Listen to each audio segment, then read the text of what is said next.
very much for this very kind introduction. Can everyone hear me, more or less? Maybe I okay? Everyone's still with me? Okay. So, it's really a pleasure to be here. This has been a very long day, so thanks to everyone for sticking around. So let's directly jump to my research topic.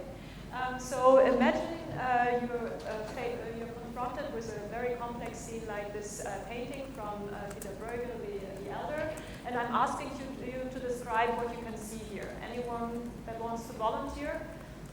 Anyone? What can you see? People, yeah? Anything more specific? What are these people doing? Children's games. Yes? Okay. Anything else? Playing, interacting. Yeah, okay, very good. Okay. So imagine you were assigned the task to come up with a computer algorithm that adds automatic text to these individual elements of the scene, right? So imagine a tag like playing catch, or to play a dice game, or to do a handstand, or to play like cow, or to play leapfrog.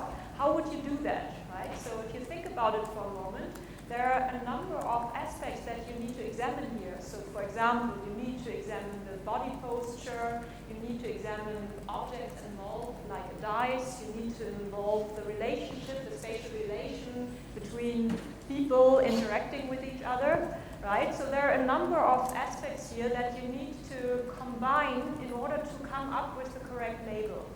So as if that wasn't difficult enough, here's another layer of complexity. And that is, we can perform actions in many different ways. So here I'm focusing on the action of performing a leapfrog. And we would probably all agree that yes, this is a leapfrog, but this is a leapfrog as well, right? And if we had come up with the criteria that a leapfrog requires 2 people, that no longer works, right? Because this is a leapfrog with only 1 person. So that's no good. So we could say, okay, it's either 1 person jumping over another person or 1 person jumping over an object. What about this, right? So now it's a row of people jumping across each other. And you can think, well, in German we call it Bockspringen. So this, if you type in Google Bockspringen, this is what you find. So there are many different ways in which you can depict leapfrog. And so this is exactly the center of my research. So how do we achieve this many-to-one mapping, right? Because we can perform these actions in many different ways, but we can also depict these actions in many different ways. And yet we all would agree that all these different implementations of leapfrogging points to the same meaning. And the question is, how do we achieve this? So if you look into the criteria that you need to identify in order to find areas where this many-to-one mapping is achieved, there are 2 criteria that you need to look for. One is you need to find areas that are motor selective, so in the sense that they can distinguish between, say, leapfrog and handstand, right? But at the same time, you need to demonstrate that these areas are able to generalize across the way in which we perform these actions, right? So these 2 criteria need to be fulfilled. And if you look into the literature, there's no real agreement according to the areas that are performing this many-to-one mapping. So for example, some studies point towards the ventral premotor cortex containing this many-to-one mapping. So for example, there are studies from I don't know how to pronounce this properly, and Hamilton and Graftig that looked into action, into the representation of action goals by generalizing across the kinematics. Then there are other studies that pointed out the importance of the interior IPL that looked into action outcomes and the physical end states, irrespective of how you achieve those end states. This again worked by Antonio Hamilton. Then there are other studies looking into the discrimination between different observed actions that again point towards the importance of the IPL. There's another study using TMS by Cattaneo that looked into the generalization across the effector and pointed towards, again, the IPL and the ventral premotor cortex. So there's no real agreement, but there's one point that all the previous studies agreed on, and that is this area over here. So why am I even bringing this? So I should have said this before. This is a recent meta-analysis coming from Arioli and Canessa that came out in Human Brain Mapping, depicting all the usual areas that show up when participants passively watch actions performed by other people inside the scanner. And you usually see these three different nodes, so the ventral premotor, the anterior and middle interparietal sulcus, and this area over here that for some reasons has been ignored in the literature. And back in kindergarten, my favorite color was green because no one else liked green. So maybe because of that reason, I picked up this area and I thought, so why do we not find anything interesting about this area here? And the interesting thing is, if you look into previous studies, one of the reasons why they might have missed this area is that most of these studies used region of interest analyses. So if you have a certain theory about which areas play a role, and this is also to a certain degree dominated by the monkey physiology, so if you think that the important things happen in the visual motor system, then of course this area here becomes less relevant, right? And this is a bit difficult because if you only look in those areas that you think where interesting stuff happens, you might miss things outside those areas. And this is an important message that I want to convey today. So I did studies where we examined at the whole brain level, can we find out more, and does this area actually play a role that we didn't think so far. So briefly, I'm assuming that most of you are familiar with MBPA, but for those that are not, here's a brief intuition of how this method works. So multivariate pattern analysis, and how does it differ from the classical univariate analysis. So with univariate analysis, imagine you're measuring from the whole brain in units that we refer to as voxels. And usually what you do is you're taking the amplitude of the blood oxygen level dependent response in these voxels, and you build the average across these voxels, and then imagine you have two actions A and B, or in general any conditions A and B that you aim to compare, and then you're computing the main amplitude in comparison to a defined control or baseline condition. Then usually what you find is that there's not so much information in the amplitude of the signal, and that is due to the fact that at least at the spatial resolution that we tend to use for fMRI, you don't really find voxels that only contain neuronal populations that care about precision grip but not whole hand grip, right? That doesn't happen. So it's all intermixed. So what we're using, or what we're exploiting, is that instead of collapsing the signal across voxels in a certain area of the brain, we're exploiting the information that is sitting in the patterns in these regions, right? So what we can do is we take one set of the data and we can train the classifier to say, whenever you see this pattern, we call it condition A, and whenever you see this pattern, we call it condition B. You repeat this many times to train your classifier, and then you take a fresh set of data and you ask the classifier, given this pattern, do you think it's condition A or B? And you do that many times, and then you can compute the corresponding accuracy, right? So in the upcoming, so apologies for all of those for which this is a repetition. So in the upcoming slides, we're no longer talking about amplitude of the volt signal, but about the accuracy of the classifier. So, and I want to give you one example of a study where we applied this to look for this many-to-one mapping that I mentioned to you earlier. And so what we did is inside the scanner, participants were provided with videos of actions, and these actions were either the opening, for opening or closing an object.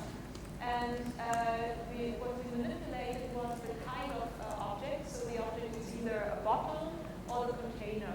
And now the trick that we used was that both the bottle and the container had two different ways in which you could manipulate them. So for one bottle and one container, the opening was done through a rotating movement, whereas for the other bottle and the other container, the opening and closing was done through a lifting and lowering movement. right? So translational. So that meant we were able to distinguish 3 different levels of representation that I'm depicting here. So at the most concrete level, that's highlighted in red, we trained the classifier to distinguish between videos containing opening and closing, performed on exactly the same type of object, requiring exactly the same kinematics. So for example, train on a bottle that required a rotating movement and test on a bottle that required rotating movements. Okay, so that was our most concrete example condition. Then we had the intermediate level where we trained and tested the classifier to distinguish between opening and closing videos, but now still within the same object, but we introduced a change across the kinematics. So for example, we would train on the rotating movement and test on the lifting movement and vice versa, and then we collapse the accuracies. And third, at the most abstract level, we trained and tested, again, to distinguish between opening and closing movements, but now we introduced a generalization across the kinematics and across the object type, so from bottle to container and vice versa. And the question now is, where do we find these 3 different levels? And in particular, for us, of course, the most interesting condition was the blue condition, the abstract one. Is this indeed restricted to the visual motor system, so in particular ventral premotor cortex and inferior parietal lobe? Or do we maybe find this outside this classical system? Do we maybe find it in more higher level visual areas? So that was the question here. And I walk you directly to the searchlight analysis, and this is what you see here. So this is a flattened depiction of the brains, and here you see the left and the right hemisphere of cortex-based aligned statistical maps of the whole group. And what you see here in red, so these are searchlight maps indicating in which parts of the brain can we in fact distinguish between opening and closing, and where is this consistent across participants. And in red you find the areas where there's no generalization required from training to testing, so neither for across kinematics nor the object type. You find it here in the vicinity of the lateral occipitotemporal cortex, and also in the inferior parietal lobe, and also in the ventral premotor cortex, stronger in the right hemisphere than in the left hemisphere.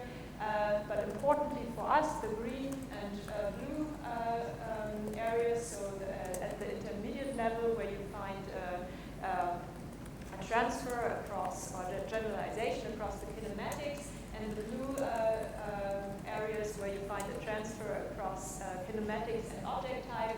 You find that in the inferior parietal lobe and the lateral occipitotemporal cortex, both in the left and the right hemisphere, but there's nothing anterior to the central sulcus, right? So we cannot decode at all in the ventral premotor cortex if there's a variation in the kinematics or a variation in the kinematics and the object type.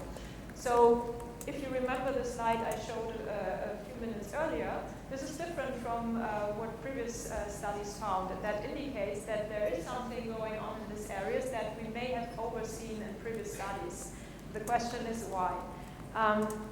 So one point you might say at this point, well, with fMRI, this is not an extremely fast method, right? So maybe there is something happening here in the ventral premotor cortex that is extremely fast and that we're not picking up, and we're only picking up the consequences of what has already happened at the ventral premotor cortex, and maybe we're not seeing it, right?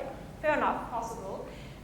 So we thought it's good to accompany this with an MEG study where we can actually, with a higher temporal resolution, look into the question, which areas have the earliest access into these abstract representations, right? And if our hypothesis is right, we should find that this the earliest access should be in these temporal or occipitotemporal and parietal regions, whereas if we were wrong, then we should find it in ventral premotor cortex, right? And with MEG we can do this. So with MEG we did a very similar thing, so I should mention, so we combined MEG with MBPA, so very similar concept in mind, just the data that we piped in is different. So this was my where I was still at the Center for Mind-Brain Sciences at the University of Trento. This was work done with Nathan Weiss and Osterhof and Luca Torilla. And so what we did here is briefly about the design. So participants had a waiting period of 1,000 milliseconds and a variable delay. And then a video started that lasted 833 milliseconds. And during that time, they saw different types of reaching and grasping movements. And I'll break this down for you. So what we manipulated here was the type of action again. So here we used pointing and grasping movements. And what we manipulated were two things in addition to the movement type. So movements, the videos showed movements of either the left hand or the right hand. And if you're wondering, maybe they look different. These were just flipped, so the left hand movements were created from the right hand movements, so we could be certain that the kinematics are identical. And what we did on top of that was that we manipulated the reach direction, so they were either pointing towards the left or to the rightmost target. Okay, so what that allowed us to do was, in the multivariate analysis, was, for example, to train the classifier to distinguish between pointing and grasping performed with the left hand and directed towards the left target, and then test the classifier to distinguish between pointing and grasping with the right hand towards the right target. Okay, so here we were looking for a generalization across the reach direction and the effector. And the question again was, where in the brain do we find this generalization, and at which point in time and at which frequency bands? Because with MEG we can look into that. Right, and then we did that for all the possible combinations, and we computed the corresponding average accuracy if you go through all the possible combinations. Now I won't bore you with all the details, but for those of you that are interested, this was a searchlight analysis where we went through the whole sensor space, and we took each sensor and its nearest neighbor, and the searchlight then was defined furthermore by small windows with the neighboring frequencies and the neighboring time window. And now for each of these spins of frequency and time for each sensor and its nearest neighbors, we now computed the searchlight, and that meant we had feature vectors that were the input to the classifier that in a way are identical to the logic I showed you before for the MBPA analysis of the fMRI data, where we looked into the patterns of coming from the amplitude within individual voxels. And here it's the same logic, just that we're arriving at the data in a different way, but the underlying assumptions are quite comparable. And this is now based on the power of the MEG signal, just in case you compare. Right, and so what that gives us is we can now identify in which sensors can we significantly distinguish between pointing and grasping while generalizing across reach direction and the effector. And if you look at the corresponding time frequency plot, you can now see here color-coded, so warmer colors give a higher accuracy, at which time point and in which frequency bands do we find these effects. And you see here that for these more posterior sensors, we find a rather early decoding that starts between 200 milliseconds and around 400 milliseconds in this rather low theta range.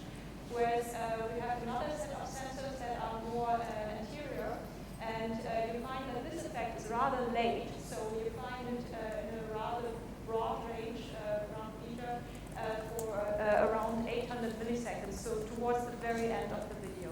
Okay, and if you look into the corresponding sources, you find that for the earlier effect that we find in the most posterior sensors, you find that the source for the at 8 Hertz is in a location that is in the vicinity of the effect that we usually find for the fMRI data. The comparison is not straightforward, so that has to be digested with a grain of salt, but at least it's not far away from there. Whereas for the late effect that we found in the more anterior sensors, the corresponding sources are, as you would expect, quite frontal. So what that indicates to us that if you look at this early effect, it seems to be the case that with the question in mind, which area has the earliest access to these rather abstract representations, it seems to be that this area in the lateral occipitotemporal cortex seems to have a rather early access to these abstract representations. And now you might wonder, well, how does that relate to performance? So I asked participants, how long does it take them until they can reliably tell which of the two actions it was? So we didn't collect behavior during the MEG experiment because that induces its own artifacts that we didn't want to deal with, but we had a separate behavior study outside the MEG where we manipulated the duration of the video. So we showed the video for different different durations, and so we stopped the video at certain times, and we measured how long do we have to show the video until the participants are able to correctly judge the action. And that is, if you see that here, so this is a separate group of participants, and so we determined that it takes between 200 and 233 milliseconds until they are able to tell what the right action is, and that it's of course indirect, but that at least indicates that our numbers are not so wrong. So it would be a problem if we had found that it takes the full video until they can tell, because then the MEG data wouldn't make much sense. But that gives us an indication that we're looking at similar timelines here. So that with that, I would like to do a brief interim summary before I slightly switch gears towards a more recent research direction that we took with this approach. So this is just to say I provided you results from one study, but we've now replicated this with a number of studies indicating that there are a number of areas, in particular the lateral occipitotemporal cortex, inferior parietal lobe, and the ventral premotor cortex, sometimes extending into the inferior frontal gyrus, where we can discriminate between observed actions without generalization. If you look into which areas do show this generalization, then this is typically limited to the inferior parietal lobe and the lateral occipitotemporal lobe. And the MEG data that I presented to you furthermore indicate that this area has this axis earlier than the more frontal regions. So, okay, so at this point we thought, okay, interesting finding, but why? Why the LOTC? What is it doing? And why do we see it in so many studies? And why does it also even show up in all these meta-analyses that are out there? And so this is something I've discussed quite a bit with my colleague and friend Paul Downing from Bangor University, and so that made us write this review paper where we looked into the literature a bit closer. And one thing you notice is that this area, this rather big area, which doesn't have yet agreed on anatomical criteria on how to exactly form the boundaries. We're trying to work on that. This area contains a host of different subregions. So for example, it responds during basic motion processing. It responds during the processing of biological motion, during the processing of tool perception, during the processing of body parts, and so on. So, and all these, even during the processing of action verbs. So if you think about it, all these different aspects have to do with actions, right? Think of the very first slide I put on, where I argued that in order to understand or to make assign meaning to actions, we need to process the body posture, we need to process biological motion, we need to process objects that are involved in these actions. So, and we need to somehow connect that to our action knowledge, where the verb representation might play a role. So perhaps it's not surprising that for such a complex task, we are recruiting an area that has the ability to combine all that. And one of the questions we then asked to us, can we bring some order into this mess? So can we say according to which rules this area is organized?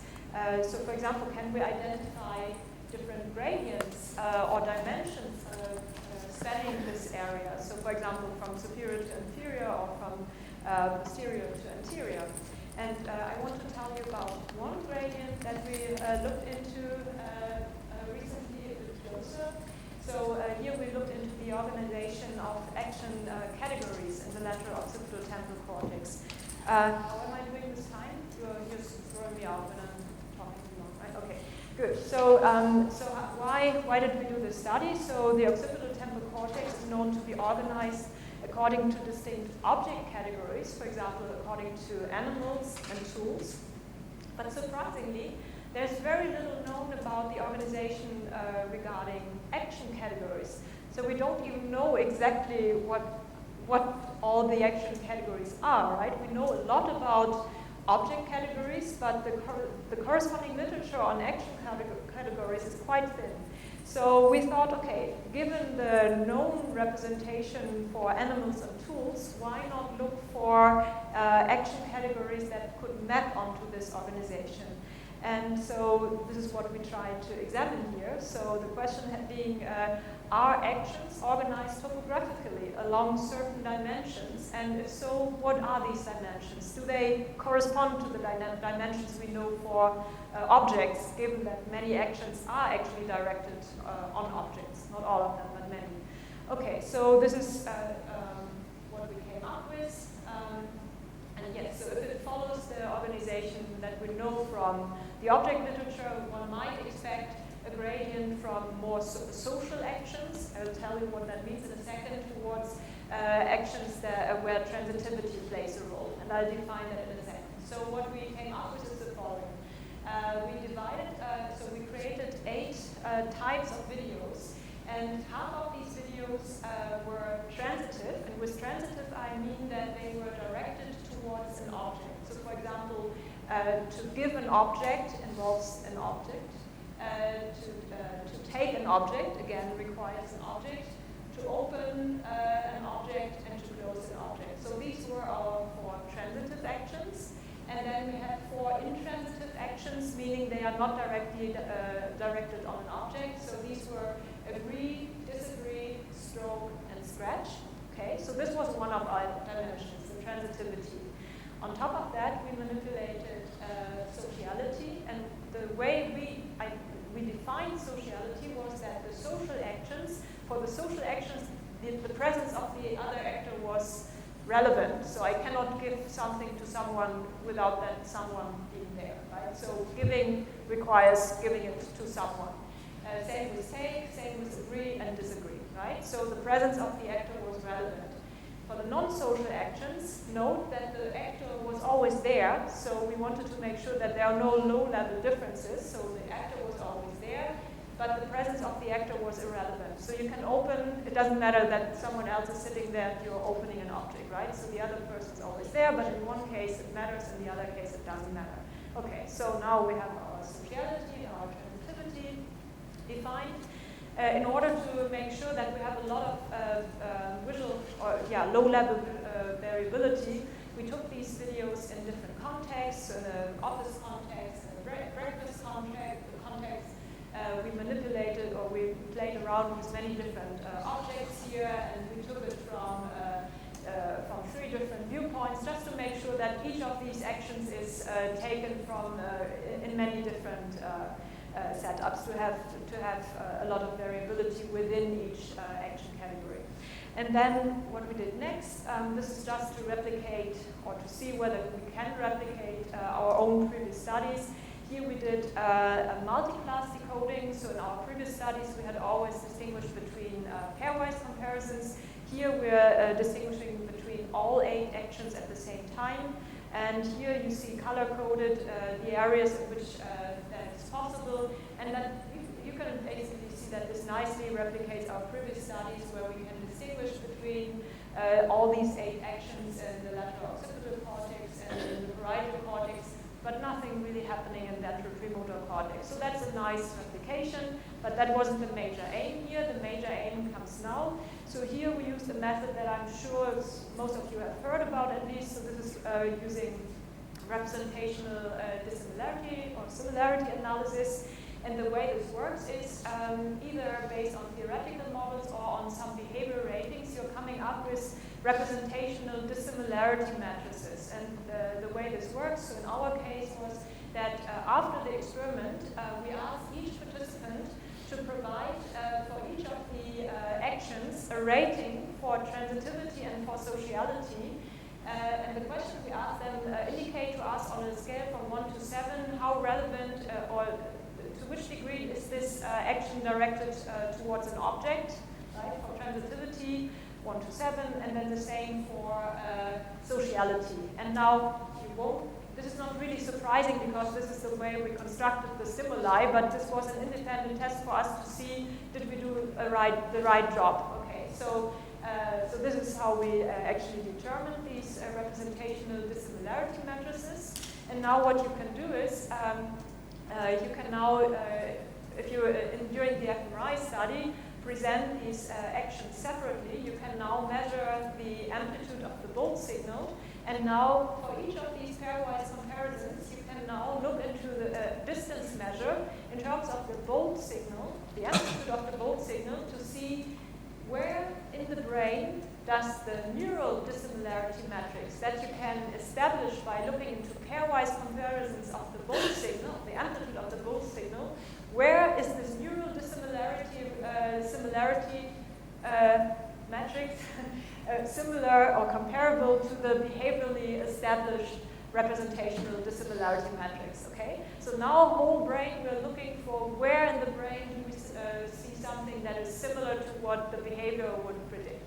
And this is what we did here. And since we were looking for this gradient along the LOTC from more superior towards inferior regions, we drew this region of interest where we color-coded the position along this region of interest from the most superior part, which was in the neighborhood of the posterior STS, just to give you an indication of where we are toward across the MTG, ITG, fusiform gyrus, and THC, so all the way down to the ventral stream.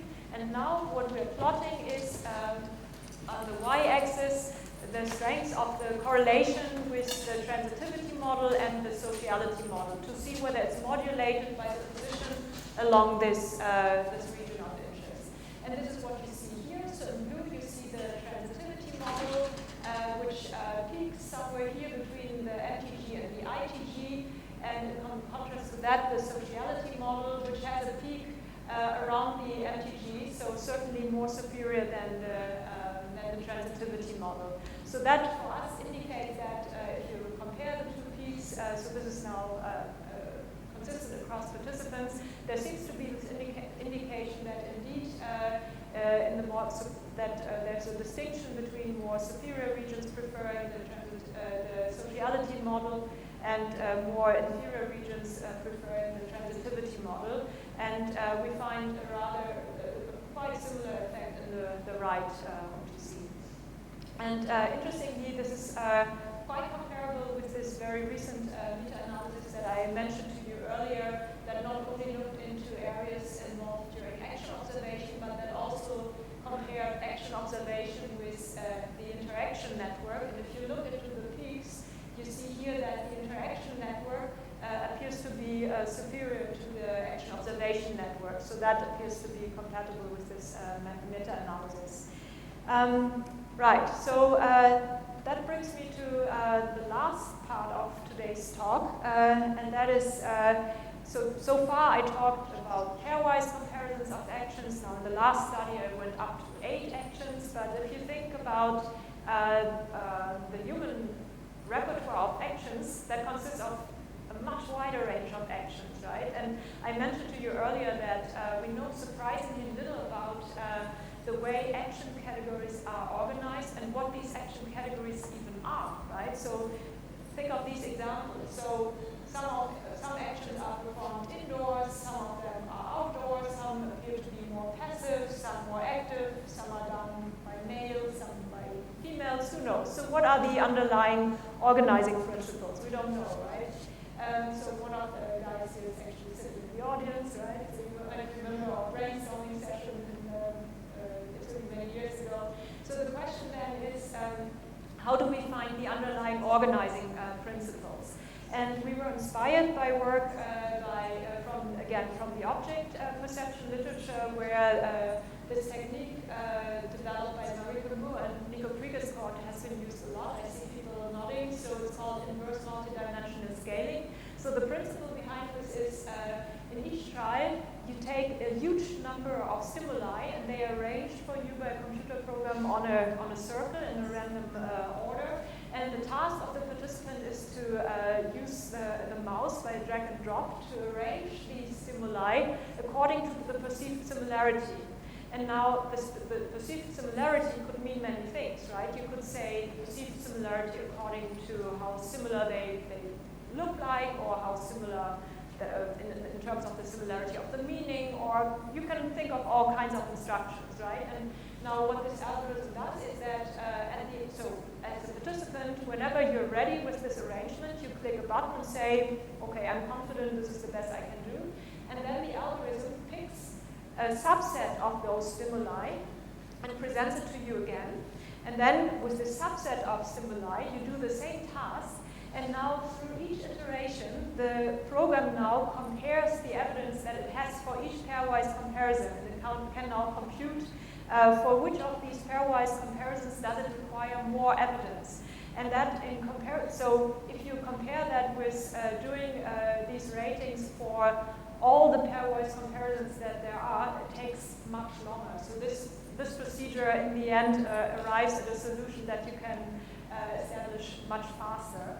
And so if you do that, perform inverse multidimensional scaling, then you can come up with these clusters, which in the object perception literature, of course, are obvious. So they fall into animate and inanimate objects or stimuli, and they then further fall into human and non-human. So that, I'm sure you're aware of these studies. So we thought, okay, why not apply this the same to actions? And so since we didn't know how strong our signals would be, we weren't as adventurous as Nico Pregescott was in his Nuremberg paper. So we thought, let's start on the safe side, not to 100, or in this case 96 different stimuli.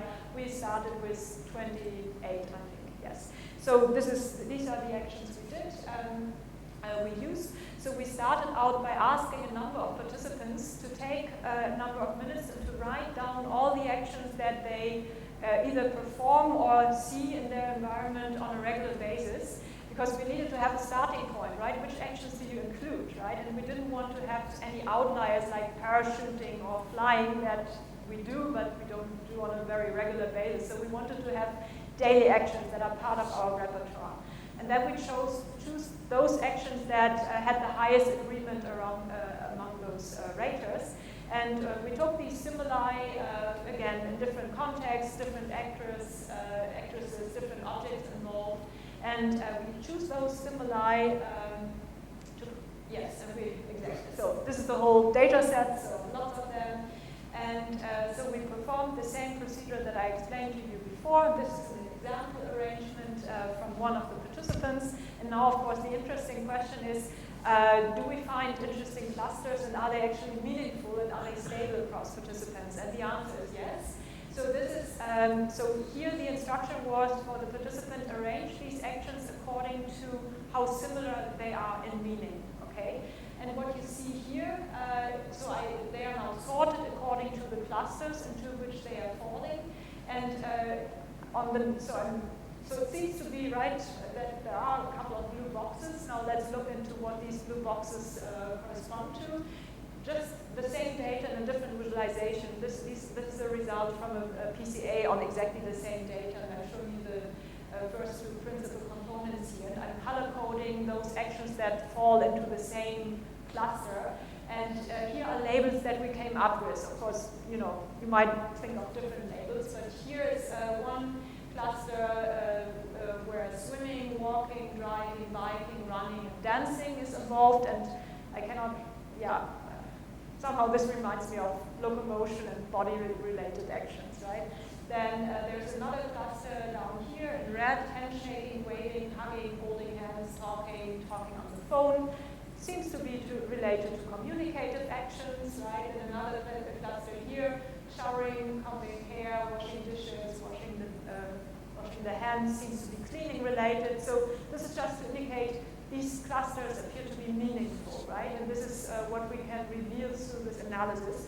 So I think this is interesting in itself because it opens up very interesting research directions towards using this procedure, for example, to study autistic populations or all kinds of or developmental studies. I think this is a very exciting direction that we're currently following up with a wider range of actions.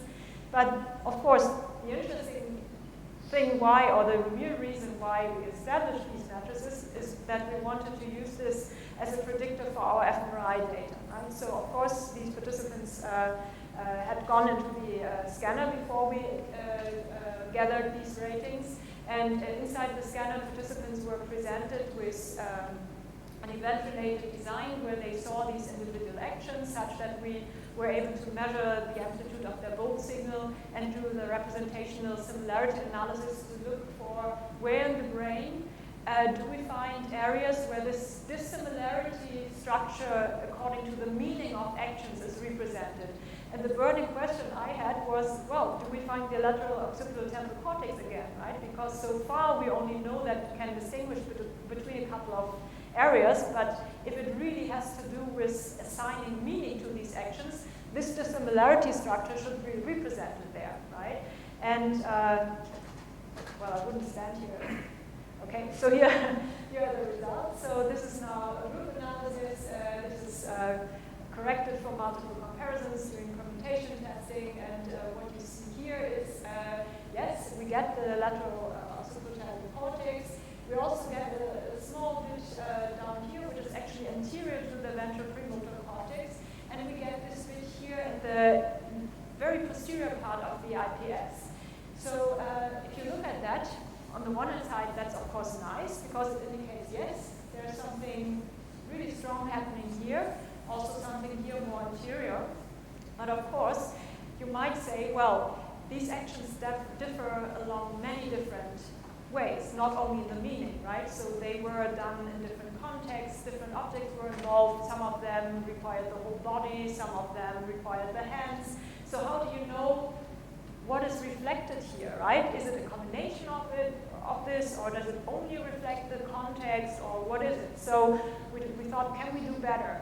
And the way we did that is, instead of just asking participants to judge the similarity of the meaning, we had also, and I didn't tell you in advance to not spoil the effect, we also asked them to do, in different parts of the experiment, ratings of the similarity of the body parts involved. So actions that required hand movements would be placed closer together than, say, actions performed with the hand versus the whole body.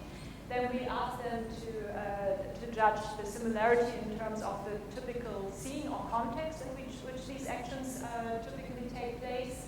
We also asked them to judge the similarity in terms of the underlying kinematics, which we call movement model here, and we asked them to judge the similarity in terms of the object involved.